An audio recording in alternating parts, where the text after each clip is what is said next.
नमस्कार। हम आज पहुंच चुके हैं बाबा ढोंढनाथ के मंदिर परिसर में। इस सावन के महीने में कभी वो समय था कि यहाँ चारों तरफ भीड़ लगा करती थी, बोल बम के नारे जयकारे गूंजा करते थे। लेकिन लॉकडाउन के चलते आज देखिए बाबा का पट जो है बंद है। सरकार द्वारा, प्रशासन द्वारा यहाँ कुछ निर्देश जारी किए गए हैं जिसका पालन मंदिर के लोग, मंदिर की समिति कर रही है। अब इस सावन के महीने में बाढ़ की जो विभीषिका है उस चीज़ को मैं आपको दिखाना चाहता हूँ। ये मंदिर परिसर है। मंदिर परिसर के जस्ट बगल में यहाँ गंडकी नदी बहती है।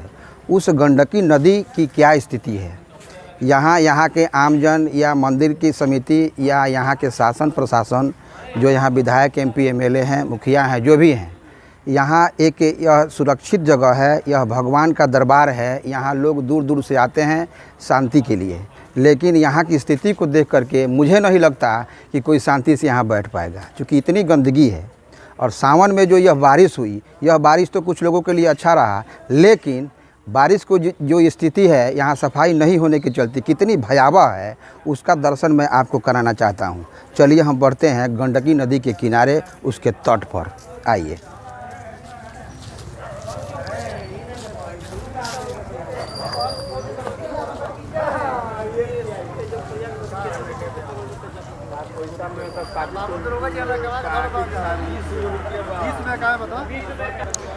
ये मंदिर के उत्तर साइड में गंडकी नदी बहती है। यहाँ से उतरने का उसका स्थान है। यहाँ से लोग आते हैं, गंडकी नदी में जल उठाते हैं और जल उठाने के बाद बाबा भोलेनाथ पर उसको अर्पण करते हैं। तो ये सीधे मैं आपको दिखा रहा हूँ कि बाबा ढोंढनाथ का मंदिर जो है, मंदिर से जो सीधे रास्ता आता है, इस रास्ते की क्या स्थिति है। इसके बाद यहाँ हम आते हैं, यहाँ छठ पूजा होता है। तकरीबन 5, 7 या 10 गांव के लोग यहाँ छठ पूजा करने आते हैं। और जब नदी, गंडकी नदी और बाबा के दर्शन करने जाने वाले लोगों के बीच में जो रास्ता है, यहाँ लोग रह रहे हैं। मंदिर की समिति भी है, शासन भी है, प्रशासन भी है, मुखिया भी है, सब लोग हैं और सारे बुद्धिजीवी वर्ग हैं। फिर भी यहाँ सफाई की जो स्थिति है, कैमरे की नज़र से मैं आपको दिखा रहा हूँ। जस्ट गंडकी नदी है, चूँकि सावन में ही भरपूर पानी होने के चलते इसका जल स्तर काफ़ी बढ़ा हुआ है और जल कुंभ भी का तो कहिए मत। यह नदी का रास्ता पूर्ण रूप से रुक चुकी है। अब आइए हम आगे बढ़ते हैं। यहाँ जो घाट बना है उस घाट की क्या स्थिति है, कैमरे की नज़र से देखें। चलिए हम बढ़ते हैं। देखिए, हमें आने जाने में भी परेशानी हो रही है, क्योंकि यहाँ घास है, कूड़ा कचरा है। बारिश के चलते कुछ गंदगी भी यहाँ फैली हुई है और उस गंदगी के चलते हम कैमरा लेकर बढ़ रहे हैं कैमरामैन के साथ, फिर भी उसको सही तरीके से नहीं, अगर बच के नहीं चले तो हम कभी भी कीचड़ में गिर सकते हैं।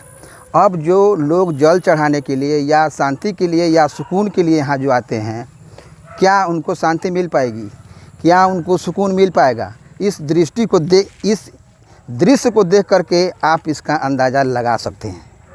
क्योंकि यहाँ ये भरा पूरा चीज़ है, इसमें किसी प्रकार की कमी नहीं है। और हमारे प्रतिनिधि भी यहाँ बहुत अच्छे हैं। प्रतिनिधि के बारे में भी अगर कहा जाए तो बुद्धिजीवी प्रतिनिधि है, लेकिन इस पर किसी का ध्यान नहीं है। क्यों ध्यान नहीं है इसके बारे में मैं ज़्यादा नहीं बता पाऊँगा। मैं बता रहा हूँ आपको नदी की स्थिति। क्योंकि यह नदी पर जो घाट बनाए गए हैं, ये किसी प्रतिनिधि के द्वारा नहीं बनाया गया। यहाँ सबसे महत्वपूर्ण चीज़ ये है कि यहाँ जो भी घाट बनाया गया है, ये किसी प्रतिनिधि के द्वारा नहीं बनाया गया। आम जनता, जिसको ये लगा कि यहाँ लोगों को तकलीफ़ हो रही है और यहाँ एक ऐसा चीज़ होना चाहिए जिसके चलते लोगों को परेशानी ना हो। ये देखिए, स्नान घाट जो प्रथम बना, मैं चाहूँगा कि थोड़ा इसको पूरा दिखाया जाए आगे से पीछे तक। यह प्रथम घाट बना है। यहाँ पहले नदी पर घाट नहीं था, प्रथम घाट बना है। घाट बनाने वाले जो हैं, उन्होंने यहाँ के जनता के दुख दर्द को समझा, यहाँ के भक्तों के दुख दर्द को समझा। यह स्नान घाट स्वर्गीय सोना देवी, पति स्वर्गीय रामायण साहू की पुण्य स्मृति में निर्मित है, जो जनता बाज़ार लहलादपुर के हैं। यह घाट सन 1999 ईस्वी में बना था। यह बनकर जब तैयार हुआ तो लोगों को काफ़ी राहत मिला इस पानी के समय में। देखिए, ये जो घाट है, यहाँ पर पशु पक्षी भी, आदमी भी, जब पानी की किल्लत होती है, नदी में पानी रहता है, तो अपना कपड़ा धोने के लिए भी, स्नान करने के लिए भी, गाड़ी धोने के लिए भी आते हैं। वो चीज़, चूँकि रास्ता अवरुद्ध होने के चलते वो चीज़ अभी नहीं हो पा रहा है। दूसरा घाट जो है, यह भी किसी जनप्रतिनिधि के द्वारा नहीं बनाया गया। यहाँ के आम नागरिक है, जिन्होंने इस समाज में रह करके समाज के दुख दर्द को समझा है, जाना है और उनके पास ईश्वर ने समर्थता दी है, उसके अनुसार ये बनाया गया। देखिए ये शर्मा फ्लावर मिल जनता बाज़ार के द्वारा ही बनाया गया है। श्री हीरालाल शर्मा, धर्मपत्नी श्रीमती मोहनी देवी, पुत्र श्री वीरेंद्र शर्मा, पुत्रवधू श्रीमती कृष्णावती देवी। नौका बाज़ार इनका घर है, जो कि सन 2002 में बनाया गया। ये दूसरा घाट का दृश्य मैं आपको दिखा रहा हूँ। अब आइए हम आपको बताते हैं कि एक तीसरे घाट का भी निर्माण हुआ। जगह चूँकि यहाँ था और इस पर धर्म के आधार पर पैसा लगाने वाले लोग थे, उद्योगपति थे, जिनके मन में यह भावना जगी कि नहीं, यहाँ थोड़ा सा जगह है तो उस जगह का भी सदुपयोग होना चाहिए, जिससे समाज को कुछ लाभ हो सके, लोगों को कुछ फ़ायदा हो सके।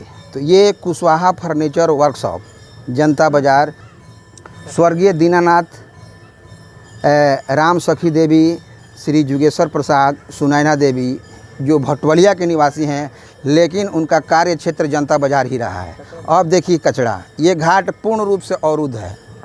यहाँ के रहने वाले जो स्थानीय निवासी हैं, जो यहाँ रात दिन रहते हैं, या मंदिर की समिति है, या मैं बार बार ये कह रहा हूँ कि जनप्रतिनिधि का इस पर बिल्कुल ध्यान नहीं है, जबकि हज़ारों की भीड़ होती है यहाँ, और हज़ारों की संख्या, चूँकि महीना में एक बार यहाँ मेला लगना ही है।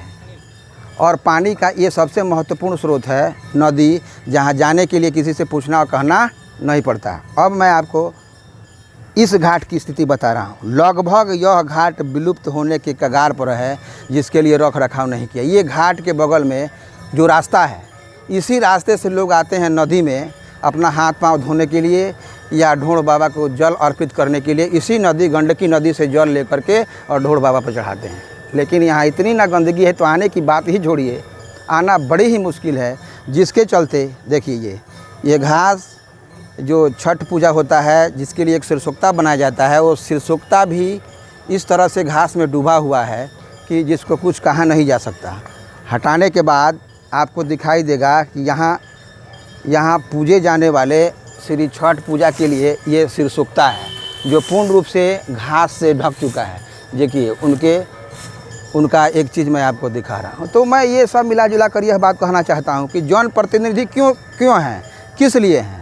अगर जनप्रतिनिधि ने यह सोचा होता, समझा होता कि यहाँ आने वाले लोग हैं, यह पर्यटक स्थल बनने जा रहा है, फिर भी यहाँ किसी का ध्यान नहीं है, तो आप सोच सकते हैं कि जनप्रतिनिधि क्या करेंगे और क्या नहीं करेंगे। तो अब मैं आपको दिखा रहा हूँ कि इस सावन के महीने में ही बाढ़ की जो विभीषिका है, पानी का जो बहाव है, या आसमान से जो बादल के रूप में पानी गिरा सावन के महीने में ही, क्योंकि यहाँ बाढ़ की स्थिति कब बनती है, यहाँ बाढ़ की स्थिति बनती है आपको अक्टूबर महीने में, जब चारों तरफ से पानी बहते हुए आता है तो इस नदी में बाढ़ आती है। लेकिन इस बार सावन के महीने में ही पानी की स्थिति है। ये देखा जाए, ये पुराने पुल के बगल में एक दुकान है, मुझे लगता है सैलून है। इन्होंने अपना मेहनत करके दुकान एक रखा था, लेकिन पानी के बहाव के चलते यह दुकान के पास से मिट्टी नीचे गिर चुकी है। यह भयावह स्थिति है। कभी भी कोई अगर आए, अगर नहीं जाने, तो किसी की भी गाड़ी, साइकिल, मोटरसाइकिल इसमें जा सकती है।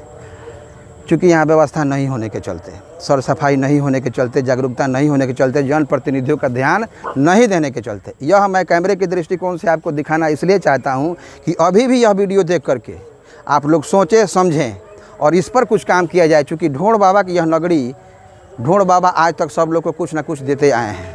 ईश्वर की कृपा होगी तो आपको कुछ ना कुछ देंगे, लेकिन आप जनप्रतिनिधि है, ये आपका काम है। यह आपका काम है देखना कि आपके इलाके में, आपके पंचायत में, आपके कंस्टिट्यूंसी में क्या हो रहा है, क्या नहीं हो रहा है। अभी जब यह स्थिति है तो इस 2 महीने में क्या स्थिति होने वाली है, इसका अंदाज़ा आप लगा सकते हैं। भय से भयावह की स्थिति आएगी। ये देखिए, पुराने पुल से लेकर नए पुल के बीच में जो का स्थान है, वह एक तालाब के माफिक होता था, जिसमें हमेशा पानी रहता था। स्नान लोग करते थे, कपड़ा धोते थे, नहाते थे। लेकिन अभी नए पुल और पुराने पुल के बीच की स्थिति, ये जलकुंभ भी इतना ना भर चुका है कि वहाँ जाने से डर लगता है कि कहीं सांप हो या जलीय कोई जीव हो, काट लेने से आदमी की मृत्यु तक हो सकती है। लेकिन अभी की स्थिति भय से भयावह है। मैं इस पर ज़्यादा आपको बताने नहीं जा रहा हूँ। जो भी मैंने देखा, जो भी मैंने समझा, मेरे दृष्टिकोण में जो दिखाई दिया, मैं आपके सामने इस वीडियो के माध्यम से रख रहा हूं। फिर आने वाले समय में अगर स्थिति आएगी, मैं आपको रूबरू कराऊंगा, मैं आपको अवगत कराऊंगा। आपको अगर यह वीडियो अच्छा लगे तो इसको आगे बढ़ाएं, क्योंकि ज़्यादा से ज़्यादा लोग देख सकें, जनप्रतिनिधि के पास भी जाएं तो उनके मन में भी ये भावना है कि नहीं, यह बात सही है, इसको करना चाहिए। फिर अगले वीडियो में मिलते हैं, तब तक के लिए धन्यवाद।